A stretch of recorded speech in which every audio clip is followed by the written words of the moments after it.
मन में ज्योति जगा लो, होगा दूर अंधेरा।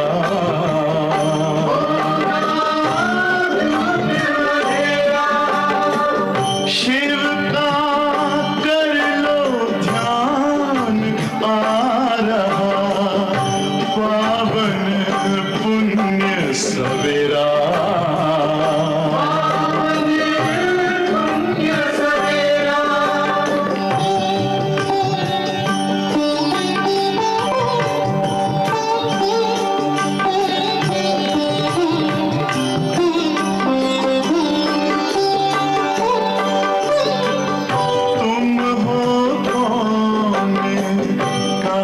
से आए अपने आप को जानो, राजयोग के द्वारा अपना परम पिता पहचानो। इसी राजपथ पर चलकर पालो अपना बसेरा।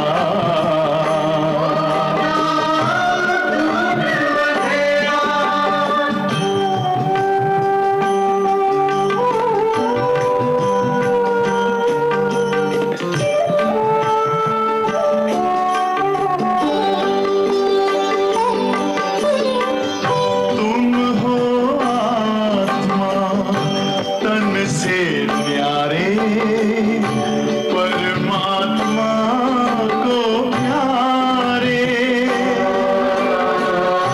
दिव्य गुणों को धारण करके योगी बनो दुलारे। ज्योति बिंदु ही तोड़ेगा ये माया मोह का घेरा।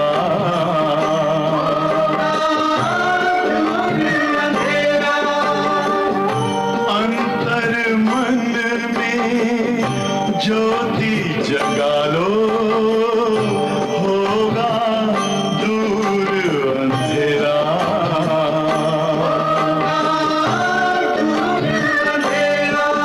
ओम शांति,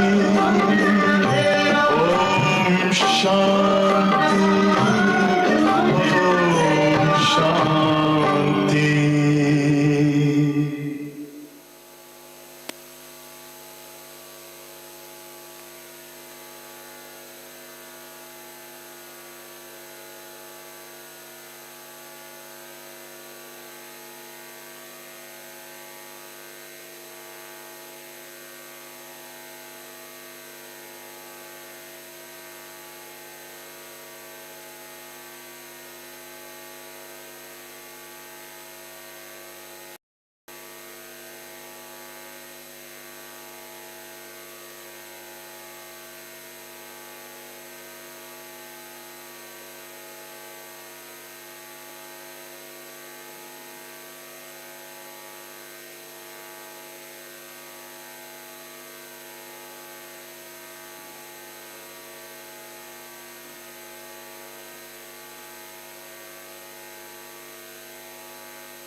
ओम शांति।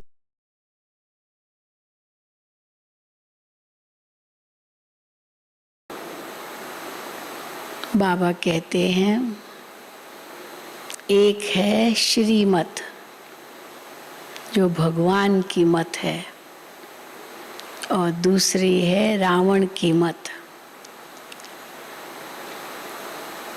श्रीमत से आत्मा का कल्याण होता है और रावण की मत से अकल्याण होता है। अब बच्चों को निर्णय करना है किसकी मत पर चलना है, भगवान की मत पर चलना है या रावण की मत पर चलना है। श्री मत पर चलने से क्या क्या फायदे होते हैं वो बाबा बताते हैं, और फिर रावण की मत पर चलने से क्या क्या नुकसान होता है। हाँ, फायदे की तो बात ही नहीं है ना, और श्रीमत के लिए नुकसान की तो बात ही नहीं है। तो श्रीमत से क्या क्या फायदे होते हैं और रावण मत से क्या क्या नुकसान होते हैं, वो बाबा ने आज की मुरली में स्पष्ट किया है, दोनों का कंट्रास्ट।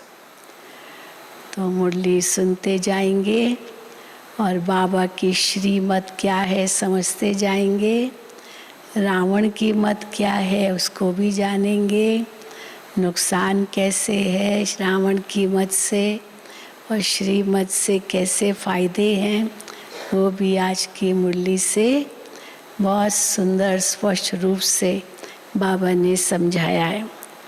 तो सुनते हैं बाबा के महावाक्य।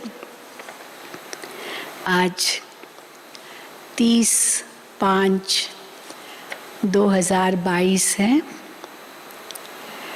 मीठे बच्चे, बाप आया है तुम्हारी सब शुद्ध कामनाएं पूरी करने। दो प्रकार की कामनाएं होती है, एक है शुद्ध कामनाएं और दूसरी है अशुद्ध कामनाएं। तो बाप आए हैं तुम्हारी सब शुद्ध कामनाएं पूरी करने। रावण अशुद्ध कामना पूरी करता है और बाप शुद्ध कामना पूरी करते हैं। पहला ही कॉन्ट्रास्ट, रावण मत और श्री मत में अंतर।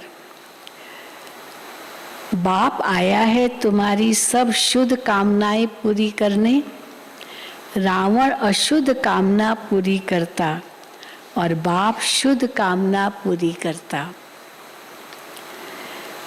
प्रश्न है, जो बाप की श्रीमत का उल्लंघन करते हैं उनकी अंतिम गति क्या होगी? अभी तो चलो हाँ रावण की मत पर चलते हैं, समझते हमने बहुत अच्छा किया, बहुत मौज कर रहे हैं, लेकिन बाबा पूछते हैं उनकी अंतिम गति क्या होगी? वो तो मनुष्य सोचते ही नहीं हमारी अंतिम गति क्या होगी। जो बाप की श्रीमत का उल्लंघन करते हैं उनकी अंतिम गति क्या होगी? उत्तर है,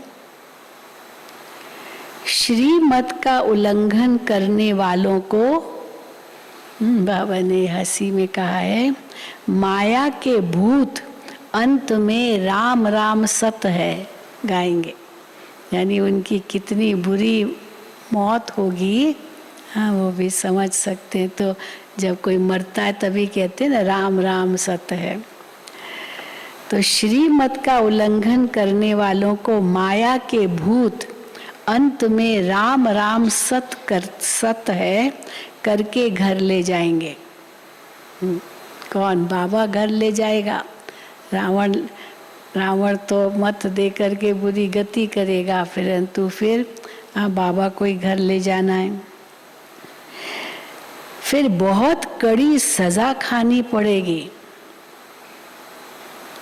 श्रीमत पर न चले तो ये मरे। धर्मराज पूरा हिसाब लेता है, इसलिए बाप बच्चों को अच्छी मत देते हैं। बच्चे, माया की बुरी मत से सावधान रहो। ऐसा न हो जो बाप का बनकर फिर कोई विकर्म हो जाए और 100 गुना दंड भोगना पड़े। सावधान करते हैं बाबा। श्रीमत पर न चलना,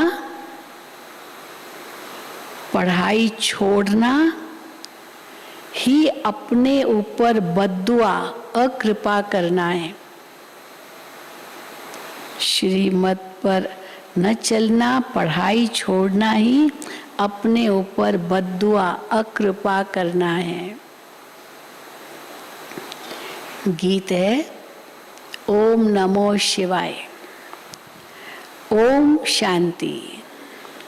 ये परम पिता परमात्मा की महिमा भक्त लोग गाते हैं। ओम नमो शिवाय कहते भी हैं, हे भगवान, हे शिव बाबा।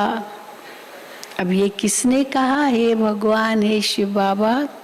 आत्मा ने अपने बाबा को याद किया, क्योंकि आत्मा जानती है हमारा लौकिक बाप भी है और ये पारलौकिक बाप शिव बाबा है।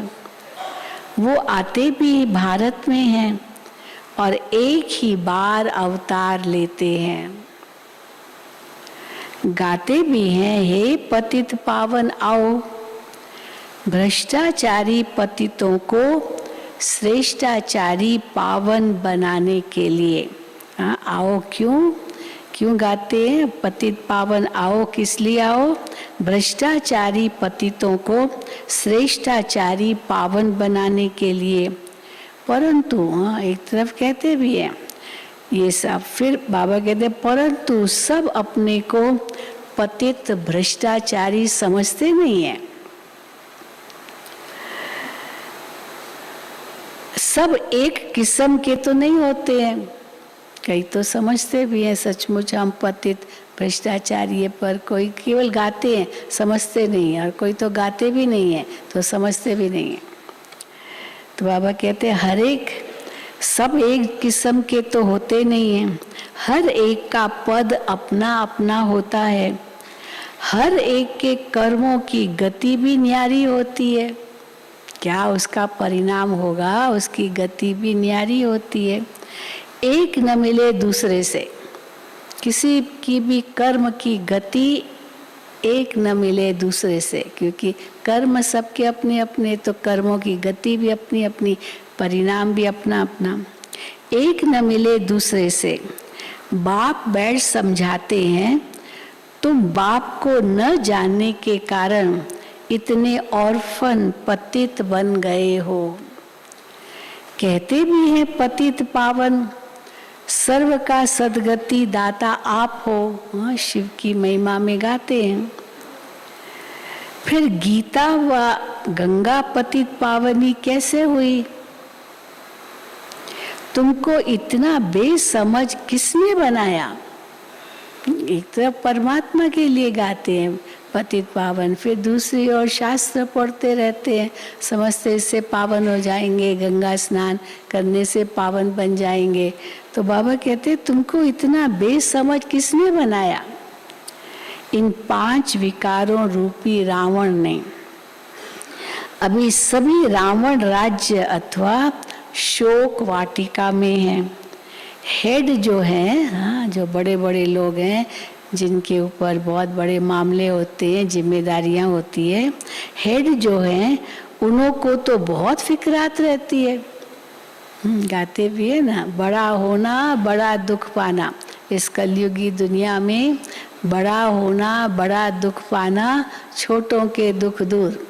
अब कोई बड़ा आदमी है, बड़ा पद है, बहुत कुछ उसकी जिम्मेदारियां भी होगी, तो कितनी उसके ऊपर बोझ होता है, चिंताओं में ही रहता है। तो बाबा कहते हैं हेड जो हैं उन्हों को तो बहुत फिक्रात रहती है, सब दुखी है, इसलिए पुकारते हैं हे बाबा आप आओ, हमको स्वर्ग में ले चलो, सदैव निरोगी बड़ी आयु वाले शांति संपन्न धनवान बनाओ। ऐसे भगवान को कहते हैं सदैव निरोगी बड़ी आयु वाले शांति संपन्न धनवान बनाओ। अब बाप तो सुख शांति का सागर है ना, मनुष्य की ये महिमा नहीं हो सकती है। ये महिमा हमको ये बनाओ, ये मनुष्य को नहीं कह सकते, ये भगवान की महिमा है। तो मनुष्य की ये महिमा नहीं हो सकती है। भल मनुष्य अपने को शिवोहम भी कहलाते हैं, मैं ही शिव हूँ ऐसे भी कहते हैं, परंतु है पतित। बाप समझाते हैं तुम बाप को सर्वव्यापी कहते हो, इससे तो कोई भी बात ठहरती नहीं है। फिर पतित पावन को क्यों बुलाते हो? अगर सर्वव्यापी है भगवान, फिर गंगा स्नान क्यों करते हो, ये सब क्यों करते हो? तो बाबा कहते कोई बात ठहरती नहीं है। भक्ति भी चल नहीं सकती, क्योंकि भगत भगवान को याद करते हैं। भक्ति माना ही भगवान को याद करना। इस भक्ति का असली अर्थ तो प्रेम है, भगवान से प्रेम। अब वो प्रेम क्या है, सर्वव्यापी कह दिया तो फिर बुद्धि भटक जाती है।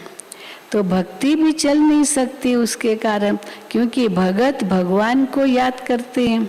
भगवान तो एक है, भक्तियां अनेक हैं। जब सब मुझ भगवान को बाबा कहते, जब सब मुझ भगवान को पत्थर ठिक्कर में ठोक खुद भी पत्थर बुद्धि बन जाते हैं, तब मुझे आना पड़ता है। कब आना पड़ता है भगवान को? जब सब मुझे पत्थर भीतर में ठोक पत्थर बुद्धि बन जाते, तब मुझे आना पड़ता है। प्रजापिता ब्रह्मा द्वारा पावन दुनिया की स्थापना कराते हैं। ये प्रजापिता ब्रह्मा के एडॉप्टेड बच्चे हैं। कौन है हम सब? प्रजापिता ब्रह्मा के एडॉप्टेड बच्चे। कितने ढेर बच्चे हैं, अभी भी वृद्धि को पाएंगे। हाँ, वृद्धि को पाते ही जा रहे हैं, अभी भी वृद्धि को पाएंगे। जो ब्राह्मण बनेंगे वही फिर देवता बनेंगे। पहले तुम शूद्र थे, फिर ब्रह्मा मुख वंशावली ब्राह्मण बने, फिर देवता क्षत्रिय बनेंगे। ये चक्र फिरता रहता है। ये बाप ही समझाते हैं। ये मनुष्य सृष्टि है, ये मनुष्य सृष्टि है, ये दुनिया मनुष्य सृष्टि है। सूक्ष्म वतन में है फरिश्ते, उनको मनुष्य सृष्टि नहीं कहेंगे, वो फरिश्ते हैं। वहाँ कोई झाड़ नहीं है, वैसे भी वो झाड़ भी नहीं है, प्रकृति नहीं है ना सूक्ष्म वतन में, न ये मनुष्य सृष्टि का झाड़ है। परम धाम में भी फिर भी आत्माओं का झाड़ दिखाते, सूक्ष्म वतन में तो न वो आत्माओं का झाड़, न मनुष्यों का झाड़, न ये कोई प्रकृति का झाड़। वहाँ कोई झाड़ नहीं है, ये मनुष्य सृष्टि रूपी झाड़ यहाँ है। अभी देखो 5 जून को वर्ल्ड एनवायरनमेंट डे है। सारे विश्व में पर्यावरण के प्रति जागृत करेंगे और सबको कहा एक एक पेड़ लगाओ, कम से कम एक एक पेड़ लगाओ। हम लोग भी लगाएंगे। तो बाबा कहते हैं ये मनुष्य सृष्टि रूपी झाड़ यहाँ है। तो बाप आकर इस ज्ञान अमृत का कलश माताओं के सिर पर रखते हैं। फिर बाबा कहते हैं वास्तव में कोई अमृत नहीं है, कोई ऐसे नहीं अमृत का वो कलश है, ज्ञान का अमृत है और वो अमृत है और एक एक को ऐसे पिलाते जाएंगे। ये तो ज्ञान की बात है ना। वास्तव में कोई अमृत नहीं है, ये है नॉलेज। ज्ञान अमृत माना ज्ञान, नॉलेज। बाप आकर सहज राजयोग की शिक्षा देते हैं।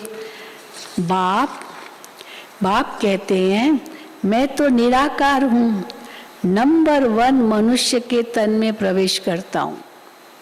नंबर 1 ब्रह्मा है, नंबर 1 सबसे नंबर 1 मनुष्य, सबसे नंबर 1 देवता, सबसे नंबर 1 भगत।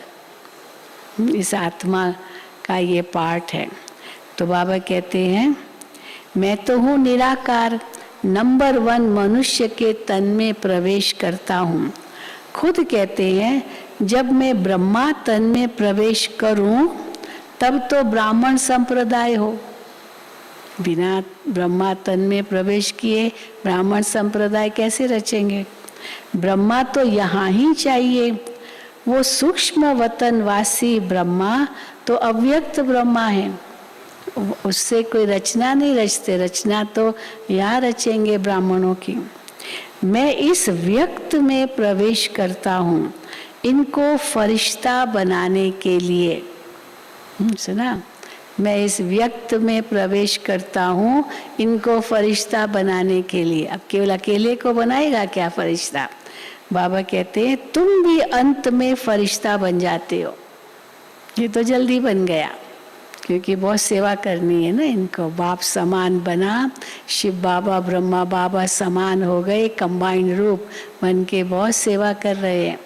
परंतु बाबा कहते तुम भी अंत में फरिश्ता बन जाते हो।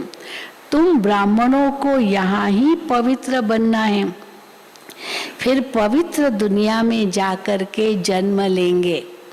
यहाँ पवित्र बनना है क्योंकि नहीं थे पवित्र, यहाँ बनते हैं, फिर पवित्र दुनिया में जाकर राज्य करते हैं, फिर पवित्र दुनिया में जाकर जन्म लेंगे। तुम दोनों हिंसा नहीं करते हो, हाँ, न काम की हिंसा न क्रोध की हिंसा, तुम दोनों हिंसा नहीं करते हो। काम कटारी चलाना सबसे तीखी हिंसा है। सबसे तीखी हिंसा कौन सी है? काम कटारी चलाना, आत्मा का घात होता है। हाँ? वो क्रोध से तो फिर भी गुस्सा आया तो अंत में उस गुस्से का परिणाम क्या होगा?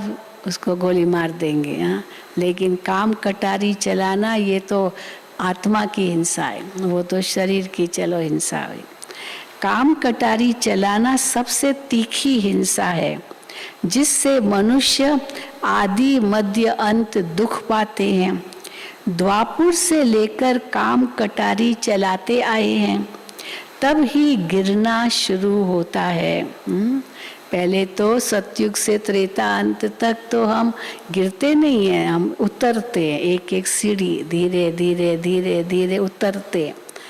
लेकिन द्वापुर से तो गिरना शुरू कर देते हैं। अभी कोई उतरे तो धीरे धीरे उतरेगा, पर अगर गिरा, सीढ़ियों से गिरा ऊपर से नीचे तक, क्या हालत हो जाती, सब हड्डियां टूट जाती है ना। तो इसीलिए गिरते हैं द्वापुर से। बाबा कहते तभी गिरना शुरू होता है।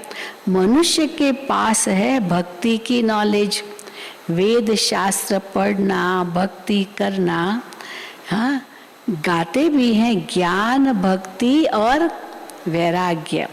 भक्ति के बाद ही बाबा सारी दुनिया से वैराग्य दिलाते हैं। भक्ति इतनी अति तक जाती है, फिर बाबा आते हैं और भक्ति से वैराग्य दिलाते हैं। क्योंकि इस पतित दुनिया का विनाश होना है, इसलिए क्या करो, कैसे वैराग्य दिलाते हैं, क्या कहते हैं बाबा? इस पतित दुनिया का विनाश होना है, इसलिए देह सहित देह के सब संबंधियों आदि को भूल जाओ। ये है बेहद का वैराग्य, भूल जाओ। हाँ, छोड़ो नहीं, छोड़ना नहीं है, निभाना है, पर भूलना भी है। देह के सभी संबंधियों आदि को भूल जाओ। मुझ एक के साथ बुद्धि योग लगाओ। ऐसी प्रैक्टिस हो जो अंत समय कोई भी याद न पड़े। इसलिए बाबा कहते हैं बहुत काल का अभ्यास चाहिए, जो अंत में बाबा के सिवाय और कोई याद न पड़े। ऐसी प्रैक्टिस हो जो अंत समय कोई भी याद न पड़े। इस पुरानी दुनिया का त्याग कराया जाता है। बेहद का सन्यास बेहद का बाप ही कराते हैं। हद का सन्यास तो नहीं कराते, बेहद का ही कराते हैं, बेहद का बाप ही कराते हैं। पुनर्जन्म तो सबको लेना है, नहीं तो इतनी वृद्धि कैसे होती है? मनुष्य मरते तो कम है, जन्मते तो ज्यादा है, तो इतनी वृद्धि कैसे होती है? आत्माएं भी परम धाम से आ रही है और जो देह त्याग करते हैं वो भी जन्म लेते हैं। तो बाबा कहते हैं पुनर्जन्म तो सबको लेना है, नहीं तो इतनी वृद्धि कैसे होती? हद के सन्यासियों द्वारा पवित्रता का बल भारतवासियों को मिलता है। वह अलग शाखा है, भारतवासियों को थोड़ा पवित्रता का बल देने लिए, हाँ, वो शाखा है सन्यासियों की। तो बाबा कहते हैं हद के सन्यासियों द्वारा पवित्रता का बल भारतवासियों को मिलता है। भारत जैसा पवित्र खंड और कोई होता नहीं। नशा चढ़े भारतवासियों को कि भारत जैसा पवित्र खंड और कोई होता ही नहीं है। बाप की ये बर्थ प्लेस है, परंतु मनुष्य जानते नहीं बाप कैसे अवतार लेते हैं। समझते हैं भगवान यहाँ जन्म लेते, शिवरात्रि मनाते, लेकिन कैसे बाबा अवतार लेते ये नहीं समझते। कैसे अवतार लेते हैं बाप, क्या आकर के करते हैं, कुछ भी जानते नहीं। ब्रह्मा का दिन, ब्रह्मा की रात भी कहते हैं। दिन अर्थात स्वर्ग और रात अर्थात नरक, पर जानते नहीं। दिन रात कहते हैं, बेहद का दिन, ब्रह्मा का दिन, ब्रह्मा की रात, ये शब्द यूज करते हैं, लेकिन बाबा कहते हैं जानते नहीं। ब्रह्मा की रात तो तुम बच्चों की भी रात, अकेले ब्रह्मा की रात थोड़ी, हम उनके साथ हैं, ब्रह्मा के साथ, तो हमारी भी रात। ब्रह्मा की रात तो तुम बच्चों की भी रात, ब्रह्मा का दिन तो तुम बच्चों का भी दिन हो जाता है। रावण राज्य में सब दुर्गति को पाए हुए हैं। अभी तुम बच्चे बाप द्वारा सदगति पा रहे हो। तुम इस समय हो ईश्वरीय औलाद। ये भी नशा है, हम ईश्वरीय औलाद हैं। परम पिता परमात्मा का बच्चा ब्रह्मा, उनके तुम एडॉप्टेड बच्चे, तो शिव बाबा के क्या हो गए? ईश्वरीय औलाद तो है आत्मा के नाते, लेकिन परम पिता परमात्मा का बच्चा ब्रह्मा, उनके तुम एडॉप्टेड बच्चे, तो तुम क्या हो गए? शिव बाबा के पोतरे और पोतरियां। ये पुत्र ब्रह्मा भी सुनते हैं, ये पुत्र ब्रह्मा भी सुनते हैं, तो तुम पोतरे पोतरियां भी सुनते हो ब्रह्मा मुख से शिव बाबा जो सुनाते हैं। अभी फिर ये ज्ञान प्राय लोप हो जाएगा। अभी जो इतना ज्ञान बाबा देते हैं प्राय लोप हो जाएगा। ये राजयोग बाप ही आकर के सिखलाते हैं। सन्यासियों का तो पाठ ही अलग है, और तुम आदि सनातन देवी देवता धर्म वालों का पाठ अलग है। इसलिए उनसे हम मिला नहीं सकते अपना पाठ, उनका पाठ अलग है सन्यासियों का, और तुम आदि सनातन देवी देवता धर्म वालों का पाठ अलग है। देवी देवता धर्म वाले पवित्र प्रवृत्ति मार्ग के, फिर अपवित्र प्रवृत्ति मार्ग के बनते, और वो तो है ही निर्वृत्ति मार्ग के।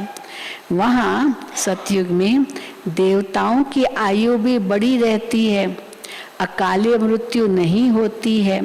वहाँ देवताएं आत्म अभिमानी होते हैं, परमात्म अभिमानी नहीं होते। सचमुच अगर परमात्म अभिमानी होते देवताएं तो गिरते नहीं। ये गिरना सिद्ध करता है कि परमात्म अभिमानी नहीं है, और आत्मा अभिमानी भी समय पर है, पर देह अभिमानी भी नहीं है। अंत के समय ये आत्मा, मैं आत्मा देह त्याग करती हूँ, ये स्मृति है, पर देह अभिमानी भी नहीं है। इसीलिए बाबा कहते हैं आत्मा अभिमानी होते हैं, लेकिन परमात्म अभिमानी नहीं है। फिर माया की प्रवेशता होने से देह अभिमानी बन जाते हैं। इस समय तुम आत्मा अभिमानी भी हो तो परमात्मा अभिमानी भी हो। इस समय तुम जानते हो हम परमात्मा की संतान हैं। हाँ, सतयुग में ये तो नहीं जानेंगे ना, हम परमात्मा की संतान हैं। तुम इस समय जानते हो हम परमात्मा की संतान हैं, परमात्मा के ऑक्यूपेशन को जानते हो, यह शुद्ध अभिमान हुआ। आत्मा को भी जानते हैं, परमात्मा को भी जानते हैं, उनके ऑक्यूपेशन को भी जानते हैं।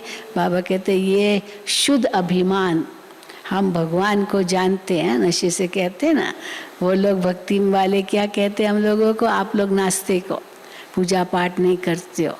तो हम कहते हैं हम तो भगवान को मानते हैं, जानते हैं, पहचानते हैं, उनका बनते हैं, उनसे वर्षा लेते हैं। वो तो नहीं देखते, नहीं समझते, तो ऐसे कह देते हैं।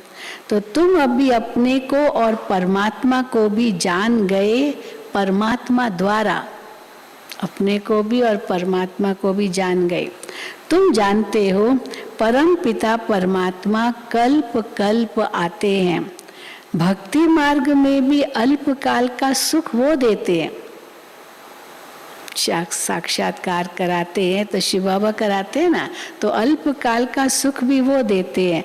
बाकी वो चित्र तो जड़ है, जिन देवताओं से मांगते हैं वो थोड़ी देवता देंगे, वो तो चित्र जड़ है। तुम जिस मनोकामना से पूजा आदि करते हो तो मैं तुम्हारी सब शुद्ध कामनाएं पूरी करता हूँ। अगर शुद्ध कामना है तो चाहे किसी भी देवता से पूछो, मांगो, तो भी मैं पूर्ण करता हूँ शुद्ध कामनाएं, और अशुद्ध कामनाएं भी पूरी होती है। रावण, बाबा कहते वो रावण करता है ना, इसीलिए भगवान से ये भी मांगते हैं, पर है रावण से मांगते हैं, हे भगवान उसका सत्यानाश हो जाए। ऐसे भी कई लोग कहते हैं, हे भगवान उसका सत्यानाश हो जाए। भगवान थोड़ी ये कामना पूरी करेगा। अगर उसका सत्यानाश होता है तो ये किसने पूरी की उनकी कामना? वो रावण ने पूरी की।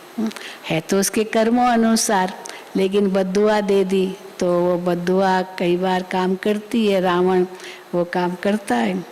तो बाबा कहते हैं अशुद्ध कामना तो रावण पूरी करता है।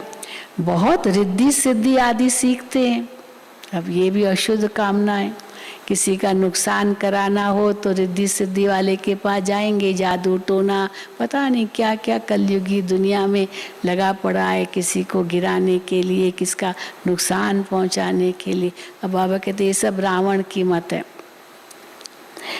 तो बाबा कहते हैं बहुत रिद्धि सिद्धि आदि सीखते हैं, वो है रावण मत। मैं हूँ ही सुख दाता, मैं किसको दुख नहीं देता हूँ। कहते हैं दुख सुख ईश्वर देते। तेरा सब भाना मीठा लागे, तेरे फूलों से भी प्यार, तेरे कांटों से भी प्यार, तो दुख सुख सब ईश्वर देता है, सबसे प्यार है। लेकिन बाबा देखो कहते मैं तो कभी दुख तुमको नहीं देता हूँ। मैं किसको दुख नहीं देता हूँ? कहते हैं दुख सुख ईश्वर ही देते हैं। ये भी मेरे ऊपर कलंक लगाते हैं अगर ये कहते हैं। अगर ऐसा है, अगर मैं दुख भी देता हूँ तो फिर बुलाते क्यों हो? क्या दुख देने वाले को बुलाया जाता है क्या? मुझे बुलाते हो, जरूर मैं सुख देता हूँ तब तो बुलाते हो। तो अगर ऐसा है दुख देता हूँ तो फिर बुलाते क्यों हो? पर परमात्मा आके रहम करो, क्षमा करो, सुख दो, फिर बुलाते क्यों? जानते हैं धर्मराज के द्वारा बहुत दंड दिलाएंगे, बहुत दंड खिलाएंगे। शिव बाबा तो दंड डायरेक्ट नहीं देते हैं, पर धर्मराज के द्वारा तो देंगे ना।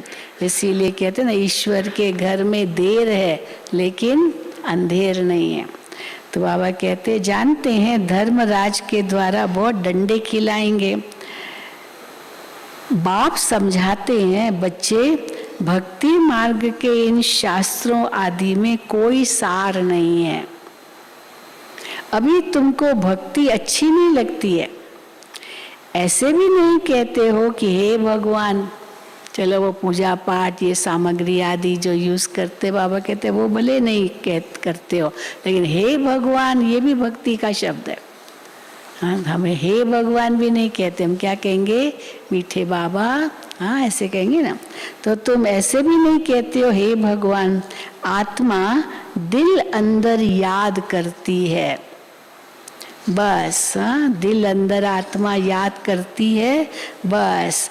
ये है अजपा जाप, अंदर ही अंदर याद करना, ये है अजपा जाप। आत्माओं से निराकार बाप बात करते हैं, आत्मा सुनती है। अगर कहीं सर्वव्यापी है तो फिर सब परमात्मा हो गए, फिर सुनाता कौन है, सुनते कौन है? सब परमात्मा हो गए अगर वो सर्वव्यापी है तो। अगर कहीं सर्वव्यापी है फिर तो सब परमात्मा हो गए। बाप कहते हैं कितने पत्थर बुद्धि बन गए हैं। मनुष्यों को तो बड़ा डर रहता है दुनिया में। हाँ, डर भी बहुत रहता है। कई तो साधु लोगों से भी डरते, कहीं ये श्राप न दे दे। सुना है ना शास्त्रों में, फलाने साधु को तंग किया, परेशान किया, उसने श्राप दे दिया। तो साधुओं से बहुत डरते हैं कहीं श्राप न मिल जाए। तो मनुष्यों को तो बड़ा डर रहता है, कहाँ गुरु बद्दुआ न दे दे।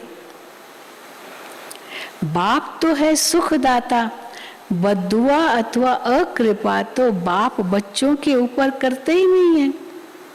भगवान कभी बद्दुआ तो नहीं देगा ना, कभी अकृपा नहीं करेगा बच्चों पर। कितना भी हम उन पर उपकार करते हैं, गालियां देते हैं, लेकिन बाबा तो फिर भी हमारे ऊपर उपकार करते हैं। बद्दुआ अथवा अकृपा तो बाप बच्चों के ऊपर करते ही नहीं हैं। बच्चे श्रीमत पर नहीं चलते, पढ़ते नहीं, तो अकृपा अपने ऊपर ही करते हैं। बच्चे ही करते अपने ऊपर अकृपा। अब टीचर कहेगा पढ़ो, स्टूडेंट नहीं पढ़ेगा तो टीचर क्या करेगा? वो थोड़ी अकृपा करेगा तुम फेल हो जाओगे। तुम फेल हो सकते हो ये सावधान तो करेगा, पर फिर भी नहीं पढ़ता है तो अपने ऊपर अकृपा करता है। तो बाबा कहते हैं पढ़ते नहीं तो अकृपा अपने ऊपर करते हैं। बाप कहते हैं बच्चे मुझ एक बाप को याद करो। सतयुग त्रेता में तो भक्ति होती नहीं, अब रात है तो मनुष्य धक्का खाते रहते हैं।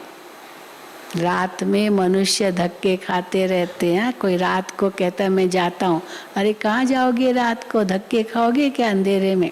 धक्के ही खाते ना रात को, कोई ऐसे निकल जाए, क्योंकि अंधेरा है, कहाँ जा रहे कई बार तो पता भी नहीं चलता।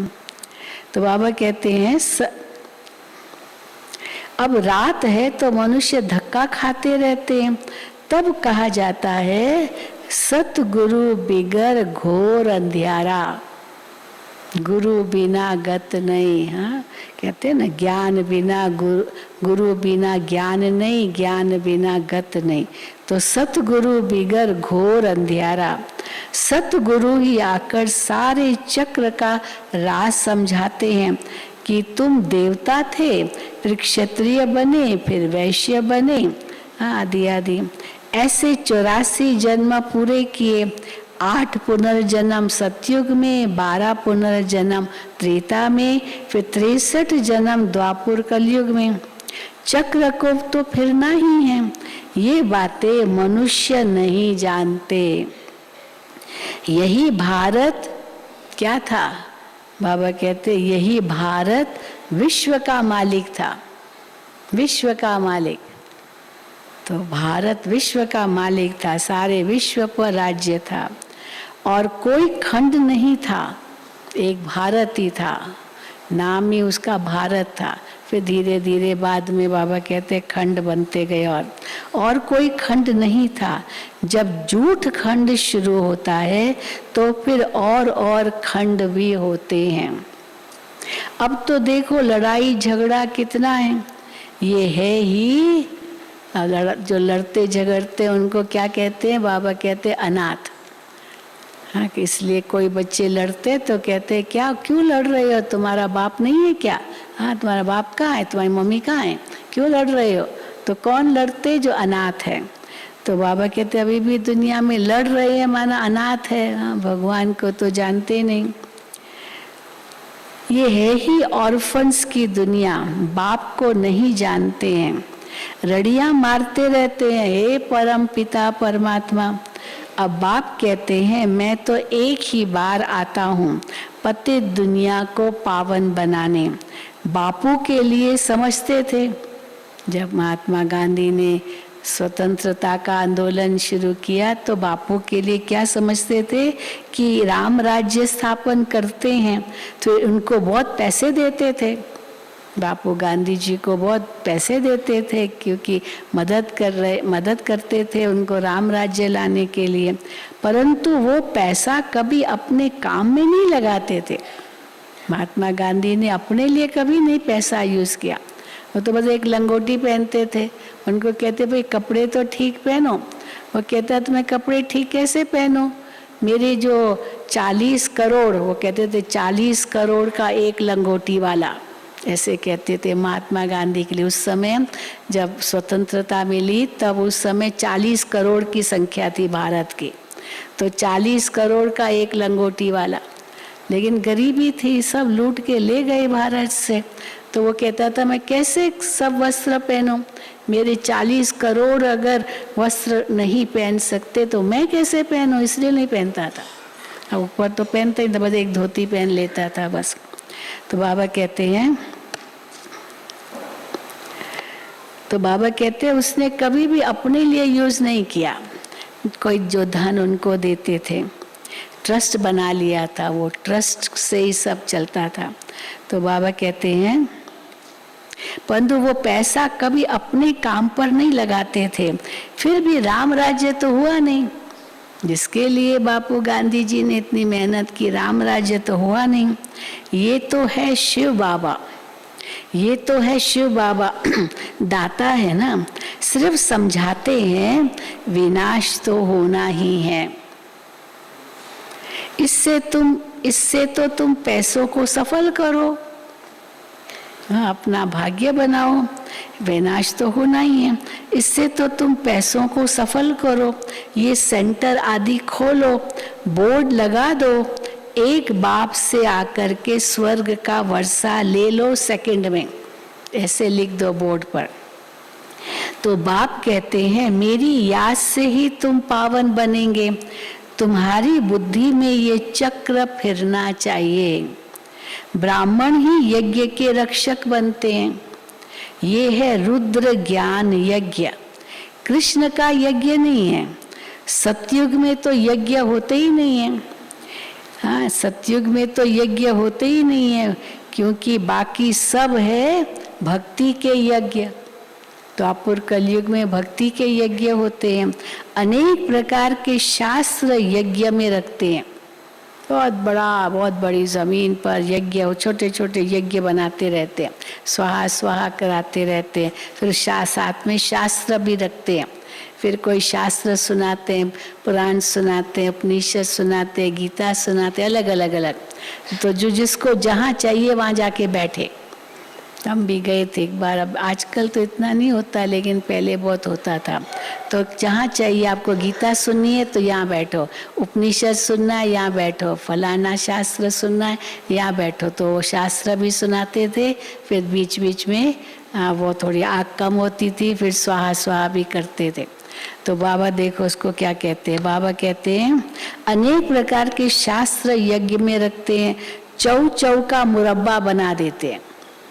चौ का मुरब्बा माना कई प्रकार के फल आप एक में डालो और उसका मुरब्बा बनाओ, बन सकता है ना, मीठे फल कई होते हैं, तो उनका मुरब्बा बना दो तो बहुत अच्छा लगता है। तो वो भक्ति मार्ग में भी वो यज्ञ करते, अलग अलग शास्त्र आदि रख दिया, जिसको जहाँ चाहिए बैठे और स्वा भी करे और वो शास्त्र भी सुने। तो चौ का मुरब्बा बना देते हैं।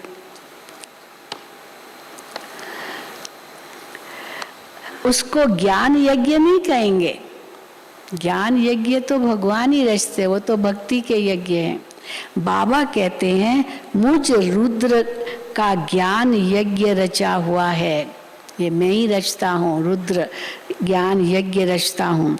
जो मेरी मत पर चलेंगे उनको बड़ा इनाम मिलेगा। आओ श्रीमत पर चलेंगे तो इनाम मिलेगा बड़ा। कौन सा? सबसे बड़ा इनाम कौन सा हो सकता है? बाबा कहते विश्व की बादशाही, इनसे बड़ा क्या इनाम मिलेगा? वो तो छोटा मोटा सर्टिफिकेट दे देंगे और क्या करेंगे, थोड़ा पैसा दे देंगे। हाँ, इनाम देते हैं, 5 लाख दे देंगे, 10 लाख दे देंगे, या सर्टिफिकेट दे देंगे, कुछ मेडल दे देंगे। लेकिन विश्व की बादशाही, बाबा कहते ये इनाम तो मैं ही दे सकता हूँ। तो बाबा कहते हैं सबसे बड़ा इनाम तो हाँ मिलता है विश्व की बादशाही। तुम बच्चों को मुक्ति, जीवन मुक्ति की सौगात देता हूँ। बाबा कहते हैं मनुष्यों की तो 84 लाख योनियां रखी है और मुझे तो कण कण में डाल दिया है। फिर भी मैं पर अपकारी फिर भी मैं पर उपकारी सेवाधारी हूँ। फिर भी मैं परोपकारी सेवाधारी हूँ। पर उपकार अलग अलग शब्द किया है। फिर भी मैं पर उपकारी सेवाधारी हूँ।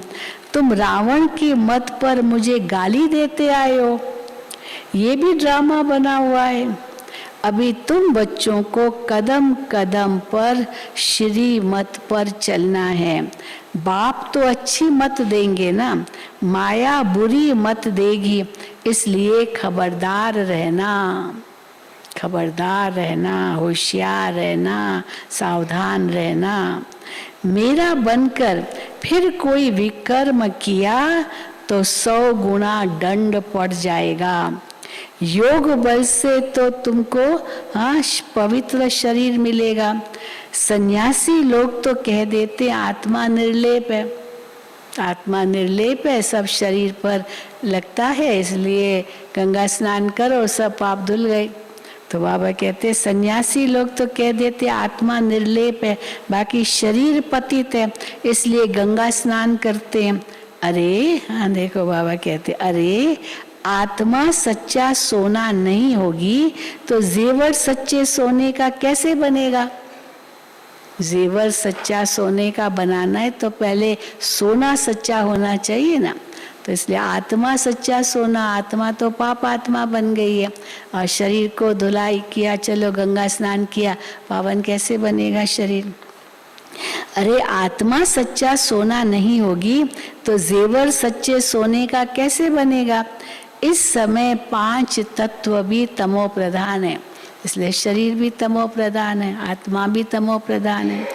ये तुम्हारी रूहानी गवर्नमेंट बड़े ते बड़ी है, रूहानी गवर्नमेंट बड़े ते बड़ी है, परंतु देखो अब बड़े से बड़ी गवर्नमेंट, रूहानी गवर्नमेंट, परंतु को क्यों बाबा कहते परंतु देखो तुमको सर्विस करने लिए 3 पैर पृथ्वी के भी नहीं मिलते।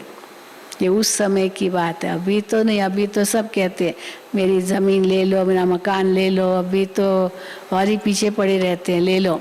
कई बहनें आती कहती बहन जी ऐसे हमको ज़मीन मिल रही है, ये मिल रहा, हम लेवे। हम कहते आप बना सकते हो और वो काम का है, अगर काम का नहीं है मना कर दो, आपको क्या करना है, क्यों दिमाग, क्यों इतना बोझ उठाना है, ज़रूरत क्या है। तो इसीलिए अभी तो तैयार है देने के लिए, क्योंकि समझते ना इतना क्या करेंगे। परंतु उस समय की बात है जब मकान भी नहीं मिलते थे, ब्रह्मा कुमारी नहीं देना है मकान, ऐसे भी कहते थे। लेकिन अभी तो देखो समय बदल गया। परंतु देखो तुमको सर्विस करने के लिए 3 पैर पृथ्वी के भी नहीं मिलते, फिर तुमको विश्व का मालिक बनाता हूँ। इसीलिए वो कहानी है ना, वामन अवतार 3 पैर पृथ्वी मांगी, बस 3 पैर पृथ्वी कितनी होती है, पर एक कितना बड़ा पैर बना दिया जो धरती आकाश तीनों लोक और उसके सिर पर भी रख दिया एक पैर, तो 3 पैर में सब कुछ आ गया, सारी दुनिया। तो बाबा कहते हैं फिर तुमको विश्व का मालिक बनाता हूँ, विश्व की बादशाही ऐसी देता हूँ। क्या होगा विश्व की बादशाही का। बाबा कहते हैं विश्व की बादशाही ऐसी देता हूँ जो वहाँ कोई खिटपिट कर नहीं सकता, कोई आपके राज्य को उस समय कोई छीन नहीं सकेगा। यहाँ तो छीन लेते ना राज्य, लड़ाई करके छीन लेते हैं। तो बाबा कहते हैं वहाँ तुम्हारा राज्य कोई छीन नहीं सकेगा, कोई खिटपिट नहीं कर सकते। आसमान सागर आदि सब के तो मालिक बन जाते हो, कोई भी हद नहीं रहती। अभी तो बिल्कुल कंगाल बन पड़े हैं, अभी फिर तुम विश्व के मालिक बन रहे हो। तो सारी मुरली का सार क्या है, विश्व के मालिक बन रहे हो तो श्री मत पर चलना पड़े। सब बाबा ने कितनी प्रेरणाएं दी, श्री मत पर चलो तब विश्व के मालिक बन सको। श्री मत पर न चला तो हाँ राम राम सत्य तो बाबा कहते श्री मत पर न चला तो ये मरा। माया के भूत राम राम सत्य है करके घर ले जाएंगे, सजा बड़ी कड़ी खाएंगे। अच्छा अच्छा मीठे मीठे सिकिलदे बच्चों प्रति माता पिता बाप दादा का याद प्यार और गुड मॉर्निंग। रूहानी बाप की रूहानी बच्चों को नमस्ते। हम रूहानी बच्चों की रूहानी बाप दादा को याद प्यार गुड मॉर्निंग और नमस्ते। धारणा के लिए मुख्य सार। पहला, यज्ञ की प्यार से सेवा कर कदम कदम पर श्रीमत पर चलते बाप से मन इच्छित फल अर्थात विश्व की बादशाही लेनी है। एक ही वाक्य है। यज्ञ की प्यार से सेवा कर कदम कदम पर श्रीमत पर चलते बाप से मन इच्छित फल अर्थात विश्व की बादशाही लेनी है। दूसरा, विनाश तो होना ही है, इसलिए अपना सब कुछ सफल कर लेना है। पैसा है तो सेंटर खोल अनेकों के कल्याण के निमित्त बनना है। वरदान, मनसा द्वारा तीव्र गति की सेवा करने वाले बाप समान मर्सीफुल भव, प्रेम दिल भव। मनसा द्वारा तीव्र गति की सेवा करने वाले बाप समान मर्सीफुल भव। संगम युग पर बाप द्वारा जो वरदानों का खजाना मिला है उसे जितना बढ़ाना चाहो उतना दूसरों को देते जाओ। आप दूसरों को देते जाओ, वरदानी बोल बोलते जाओ, सबके प्रति दुआएं लो, दुआ दो, तो बाबा कहते हैं आपका वरदान बढ़ता जाएगा। संगम युग पर बाप द्वारा जो वरदानों का खजाना मिला है उसे जितना बढ़ाना चाहो उतना दूसरों को देते जाओ। जैसे बाप मर्सीफुल है, रहम दिल है, ऐसे बाप समान मर्सीफुल बनो। सिर्फ वाणी से नहीं लेकिन अपनी मनसा वृत्ति से वायुमंडल द्वारा भी आत्माओं को अपनी मिली हुई शक्तियां दो। मनसा से भी दो। जब थोड़े समय में सारे विश्व की सेवा संपन्न करनी है, समय कम है और सारे विश्व की सेवा संपन्न करनी है तो तीव्र गति से सेवा करो। जितना स्वयं को सेवा में बिजी करेंगे उतना सहज माया जीत भी बन जाएंगे। जितना स्वयं को सेवा में बिजी करेंगे उतना सहज माया जीत भी बन जाएंगे। स्लोगन, अपने संतुष्ट और खुशनुमा जीवन से हर कदम में सेवा करने वाले ही सच्चे सेवाधारी हैं। कौन है सच्चे सेवाधारी? अपने संतुष्ट और खुशनुमा जीवन से हर कदम में सेवा करने वाले ही सच्चे सेवाधारी हैं। अच्छा, ओम शांति, ओम शांति, ओम शांति। आज से तो बट्ठी शुरू हो रही है। दिल्ली, कहाँ? दिल्ली जी, नारनौल, खानपुर। हाँ, खानपुर से भाई बहनें आ रहे हैं। उनकी जो मुख्य टीचर आशा बहन है, दिल्ली खानपुर, वहाँ से आ रहे हैं। आज ही पहुँचे। कोई पहुँचे हैं? हाथ उठाओ। अच्छा, आ गए इतने सारे खानपुर से। सब खानपुर के से कनेक्शन से, दिल्ली से ही आ रहे हैं। तो अवश्य शाम को 5 बजे आपकी बट्ठी शुरू होगी मेडिटेशन हॉल में, वहीं जाएंगे। और जो टीचर्स बहनें खानपुर से आई है वो हाथ उठाओ। कोई आई है? वो सब नीचे भी है, सवेरे सवेरे आए हैं, आ जाएंगे बाद में। ठीक।